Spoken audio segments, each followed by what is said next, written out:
What does it take for a car to almost disappear? In the 1970s, Detroit was still producing millions of vehicles every year. Massive sedans, struggling muscle cars, luxury cruisers trying to survive a changing world. But hidden among those millions, there were cars that barely existed, cars produced in shockingly low numbers, cars that arrived at the worst possible moment, cars that were too expensive, too powerful, too strange, or simply too late. The 1970s were not kind to the American automobile. The oil crisis hit. Insurance rates exploded. Emissions regulations strangled horsepower. And buyers suddenly stopped wanting what Detroit had spent decades perfecting. And in the middle of that chaos, some manufacturers made bold, desperate, or completely misguided decisions. These are the rarest American cars of the 1970s, and some of them nearly vanished from history. 1974 Pontiac Firebird Trans Am SD 455.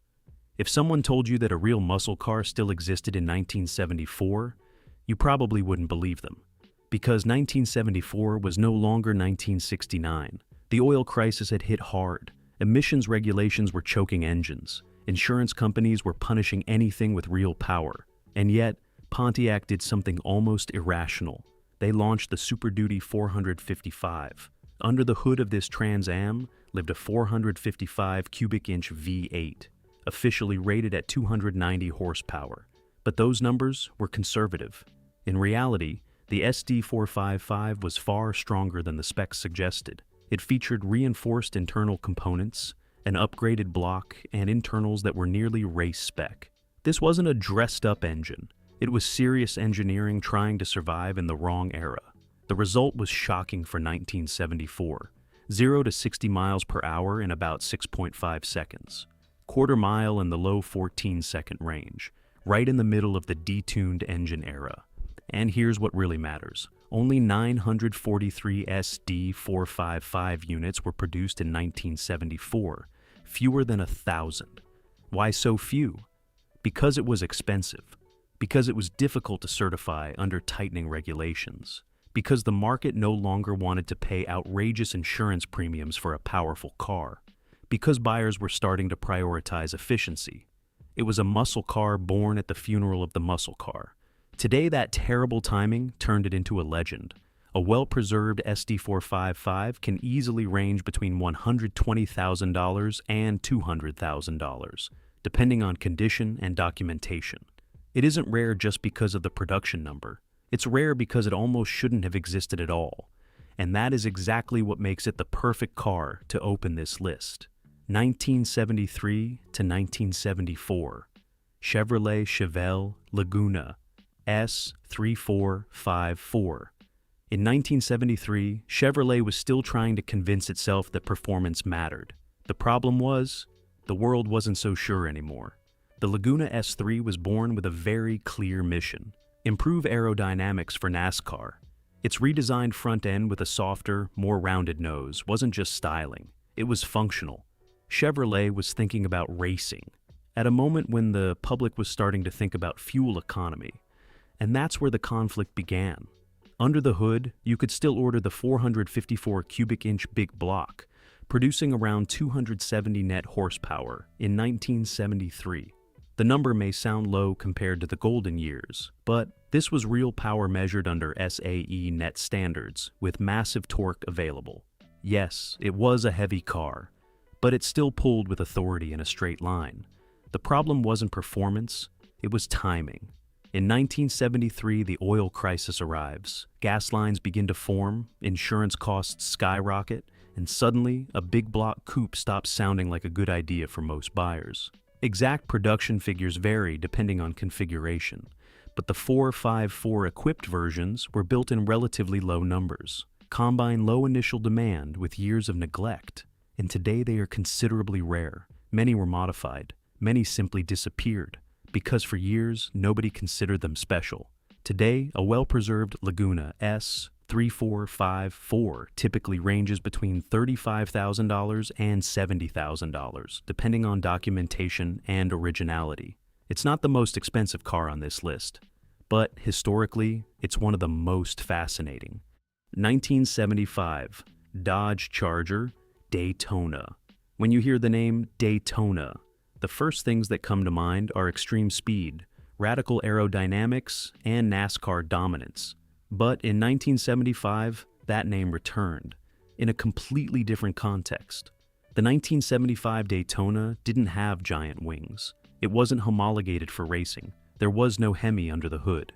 What it did have was a name far too big for the wrong moment. Based on the mid-1970s Charger, this Daytona was more of an appearance package than a high-performance missile. Under the hood, the most common option was the 360 V8, producing roughly 175 to 195 net horsepower. Very modest numbers compared to what the name implied. And that was the problem. Buyers who remembered the original Daytona expected something brutal. New buyers were no longer interested in power. The result was a car trapped between two generations.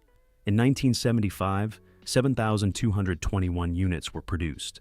That may not sound extremely low in absolute terms, but context matters. It was a model that quickly faded into obscurity. For decades, almost nobody searched for one. Many were used as everyday transportation. Others were modified or abandoned.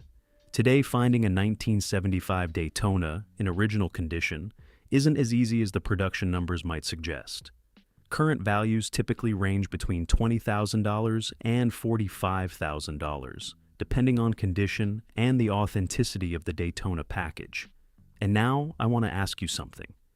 If you had been alive in 1975, would you have paid for a Daytona that wasn't really a Daytona? Let me know in the comments, because this car still divides opinions today. 1977. AMC Matador Barcelona Coupe. If the Charger Daytona was a misused name, the Matador Barcelona was something even more peculiar. A theatrical attempt at luxury in a decade that had already lost its patience for theater. AMC didn't have the budget of the big three. So, when it decided to launch the Matador Coupe, it needed the car to stand out. And stand out it did. The design was radical, with sharp lines, unusual proportions, and a silhouette that still sparks debate today. The Barcelona trim tried to elevate that concept into something closer to exclusive luxury. Elegant two-tone paint schemes, special interiors, distinctive finishes. It was AMC's attempt to compete in a segment where it simply didn't have the financial backing to truly fight. Under the hood, it could be equipped with engines like the 360 V8, producing around 180 net horsepower in the middle of the restricted era. It wasn't slow, but it also wasn't the powerful luxury machine its design seemed to promise. It was more presence than performance, and the market didn't respond. Exact production numbers for the Barcelona trim are limited and fragmented, but they were extremely low compared to conventional models. The Matador Coupe itself had a short lifespan, and the Barcelona edition was even more specific and rarer within that production run. Why is it rare today? Because AMC was already weakening, because the design was polarizing, because few buyers trusted the long-term survival of the brand. Many simply vanished over the years. Today, a well-preserved AMC Matador Barcelona typically sells between $15,000 and $35,000, making it one of the most affordable cars on this list, but also one of the most forgotten. 1978. Ford Mustang King Cobra. By the late 1970s, the Mustang name no longer represented what it had back in 1965. The Mustang II had reduced size, power, and ambition. It was a car adapted to the crisis. Emissions, insurance, fuel economy, but not to the public's nostalgia. And then, in 1978, Ford did something interesting. It launched the King Cobra. Visually, it was pure aggression. Massive hood graphics, spoilers, styling elements that wanted to scream performance. But beneath all that visual drama, the reality was very different. The most powerful engine available was the 302 cubic inch V8, producing around 139 net horsepower, a long way from what the Cobra name had suggested just a decade earlier. And that was the problem: muscle car looks with restrained car performance. Only 4,313 King Cobras were produced in 1978. That's not microscopic compared to some cars on this list, but within Mustang history, it's extremely low. It was a one-year package, born as a final attempt to inject excitement into a generation that never fully convinced purists. Many were used as everyday cars, others were modified, few were preserved with care. Today, a King Cobra in good condition typically ranges between $18,000 and $35,000, depending on originality and documentation. It's not the most sought-after Mustang, but it is one of the most representative of a complicated era. 1971, Buick GSX. In 1970, the GSX was still a serious statement, powerful, aggressive, respected. But by 1971, the world had already changed. Emissions regulations were beginning to lower compression ratios. Insurance companies were punishing high-performance cars, and buyers were starting to look at big V8s with suspicion. Even so, Buick decided to keep the GSX alive. Under the hood, the 455 Stage 1 V8 was still available, officially rated at around 345 gross horsepower. But the real story was torque.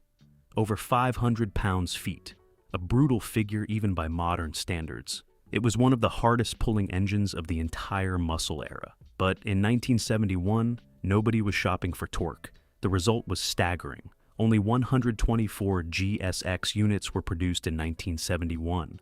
124. That makes it one of the rarest muscle cars of the entire 1970s. It wasn't an experimental car. It wasn't a marketing-driven limited edition.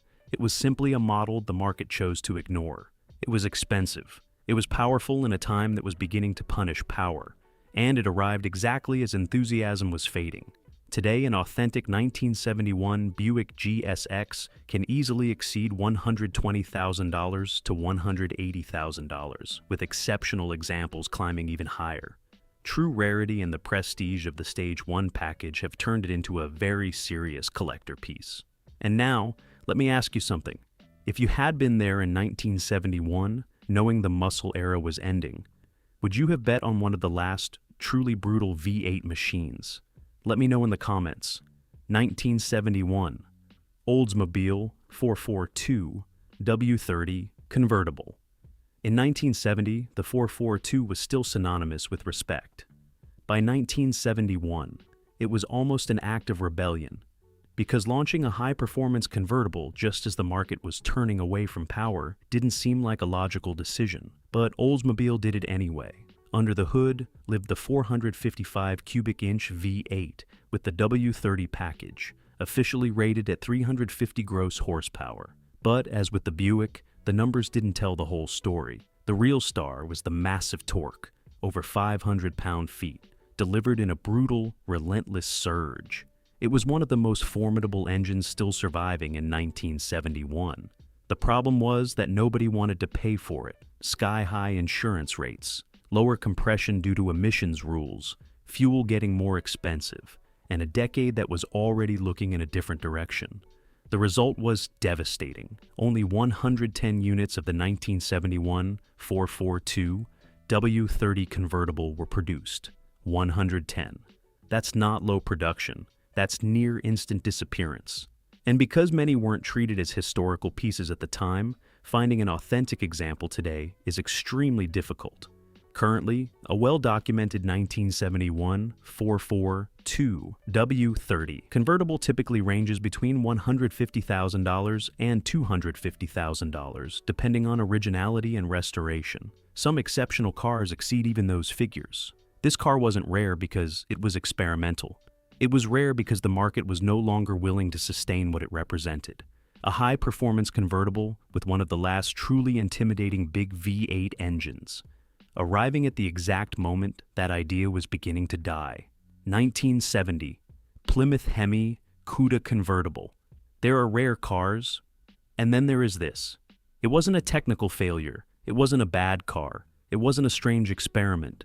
It was simply too much, too powerful, too expensive, too radical for the exact moment when the market was starting to collapse. Under the hood lived the legendary 426 Hemi V8. Officially rated at 425 gross horsepower, though in reality, it was even stronger. 0 to 60 miles per hour in just over 5 seconds.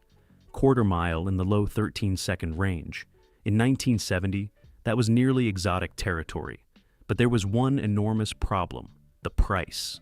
A Hemi Cuda convertible could easily exceed $5,000 in 1970, a massive figure at the time.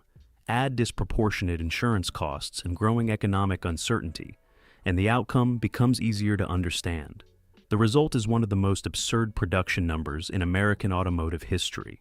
Only 14 Hemi Cuda convertibles were built in 1970. 14. Not hundreds, not dozens. 14. Many were exported, some disappeared. For years, few people truly understood what they were looking at. Today, that timing mistake has become an absolute myth. An authentic Hemi Cuda convertible can exceed $2 to $3 million at major auctions. It isn't just rare, it's one of the rarest and most valuable muscle cars ever built.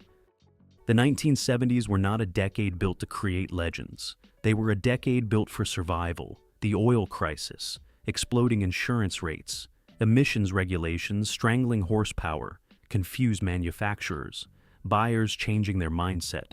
And in the middle of that chaos, cars were born that simply didn't fit anymore. That's why they became rare, not because they were planned as limited editions, but because the world changed faster than they did. Now, let me ask you something. Which of these ultra-rare 1970s cars surprised you the most? Let me know in the comments. Because sometimes rarity isn't about intention, it's about historical timing. And if you enjoyed this journey through the rarest American cars of the 1970s, I highly recommend the video appearing on your screen right now. There, we explore the fastest sleeper wagons of the 1960s, true family cars that humiliated muscle machines before anyone even saw it coming. Click, keep exploring, and I'll see you in the next video.